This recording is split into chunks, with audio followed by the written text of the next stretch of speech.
let's talk about Node Krai. First off, let's start with who is going to be in Node Krai. Obviously, we saw a whole trailer with a bunch of people. Obviously, the Traveler, Varka, Durin, Nicole, Alice, Albedo, Wanderer, and as of the 5.8 event, Yelan. Then we have the Node Krai cast: Aino, Inefa, Jehoda, Lauma, Nefer, and Flins. Then we have the Fatui, obviously Columbina, Sendrone, most likely Dottore, and probably the rest. And who knows who else. We know that there are a bunch of different factions here, and it seems many paths are going to cross here. Varka warned us that it's very tense here and to be prepared. From the teaser, we know that the Fatui are to retrieve Columbina. They make it seem like she left or something, but it's not completely clear. But based off the concept pictures and the Moon Web event, we know that Columbina is on all of the moon statues. And it looks like the Fatui are literally building a moon.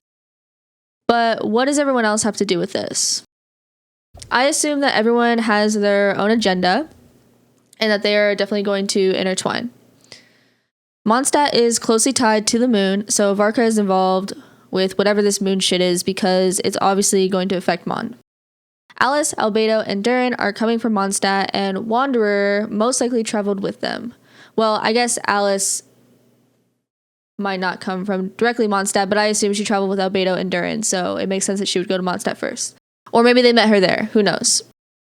And from Durin's ominous appearance, and just the fact that they are all together, they definitely have something going on.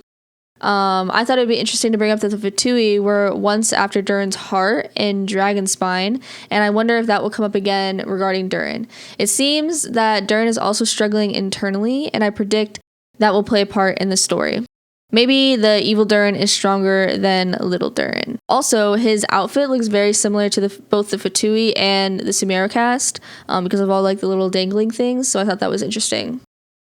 Alice is there to see a friend, probably Nicole, potentially Varka, potentially someone else. We don't know with Alice.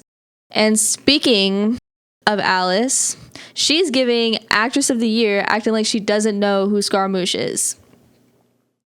Because there is no way that anyone can convince me that she doesn't remember him. Because I just don't think she's affected by Irminsul like that. So she definitely remembers him. I honestly don't think any of the witches are affected by Irminsul. At least not anymore. Maybe at one time they were, but I don't think they are anymore. I also think that Dottore will remember him. Otherwise, it's literally going to be like a Wanda Thanos moment where he's like, I don't even know who you are. So, and then I think Columbina is becoming the moon or something. Like some fucking Avatar shit. When it comes to Wanderer, Dottore is the most obvious score to settle. I'm also curious what Wanderer knows about Columbina. He didn't really say much about her, just for us to stay away from her. Which also brings me to Piero.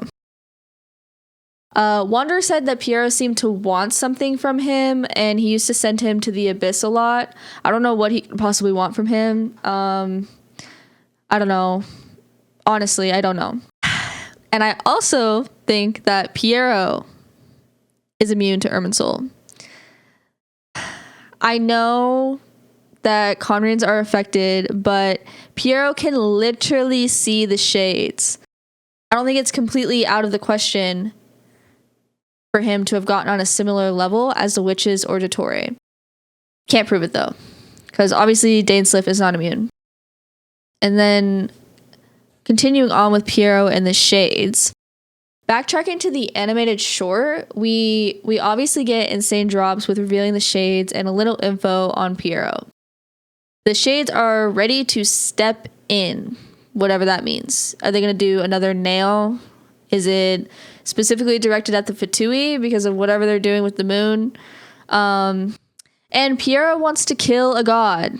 Well, specifically a shade or the primordial one themselves. Well, at least that's what we can infer, because Piero specifically said he, and we just saw that all the shades are women, so that felt intentional, even though the primordial one / heavenly principles has been described as androgynous. But it still felt deliberate to say he. But who knows? Anyways, lots of questions, lots of excitement, lots of nerves. I literally want to rip my head off, but it's okay.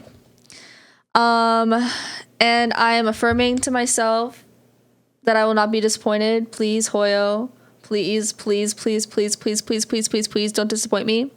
Also, please, Hoyo gods, let me live my 50-50 for flins. Please, please. I have so many people to pull for. Please. Okay, that's all. Live stream soon. Can't wait to see. Okay, bye.